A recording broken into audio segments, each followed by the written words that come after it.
Hello, good morning dear student. I am Renu Yadav, class 5th की हिंदी विषय के साथ उपस्थित हूँ। हिंदी रीडर में पहला पाठ आप लोगों को पढ़ा दिया गया और लिखा भी दिया गया है। इसके बाद सेकंड चैप्टर है लाल बहादुर शास्त्री।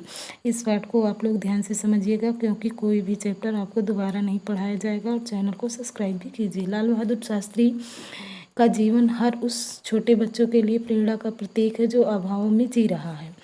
कैसे कम सुविधाओं के बीच भी उन्होंने अपनी पूरी पढ़ाई की और देश के प्रधानमंत्री बने। शास्त्री जी ने अपना पूरा जीवन गरीबों की सेवा में समर्पित कर दिया। हिंदुस्तान में लाल बहादुर शास्त्री की वजह से ही सफ़ेद और हरित क्रांति आई। शास्त्री जी हरित आंदोलन से पूरी तरह जुड़े हुए थे। उन्होंने अपने आवास के परिसर में भी खेती शुरू कर दी थी। उन्हें जितना जवान पसंद थे उतने ही किसान भी पसंद थे। इसीलिए यही कारण है कि उन्होंने जय जवान और जय किसान का नारा दिया था। चैप्टर है लाल बहादुर शास्त्री। ईश्वर को पसंद नहीं है शक्ति जुबान में, इसीलिए नहीं दी हड्डी जुबान में। भगवान को कठोर वचन बिल्कुल भी पसंद नहीं है, इसीलिए जीभ में हड्डियां नहीं होती हैं।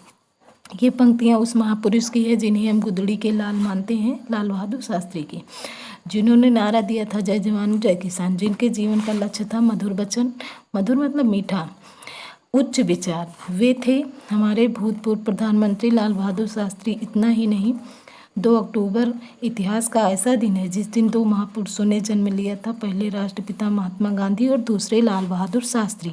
लाल बहादुर शास्त्री जी का जन्म उत्तर प्रदेश के रामनगर के एक साधारण परिवार में 2 अक्टूबर 1904 में हुआ था। इनके पिता शारदा प्रसाद एक स्कूल में अध्यापक थे। शास्त्री जी की मां सरल स्वभाव की महिला थी। शास्त्री जी ने अपनी मां से ही सच्चाई, स्वाभिमान तथा देशभक्ति की शिक्षा ग्रहण की थी।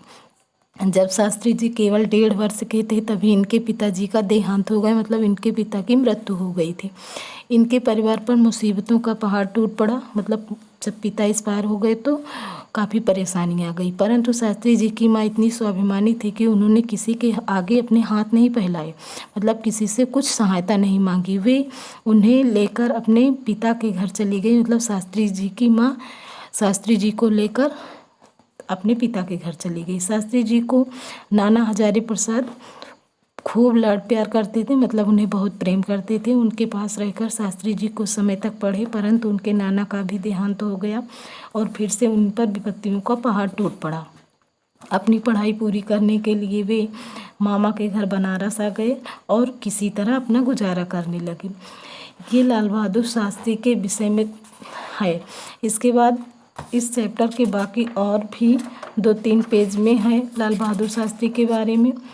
अगले वीडियो में आपको पढ़ाया जाएगा। आपका होमवर्क है लाल बहादुर शास्त्री का जन्म कब और कहाँ हुआ था। धन्यवाद।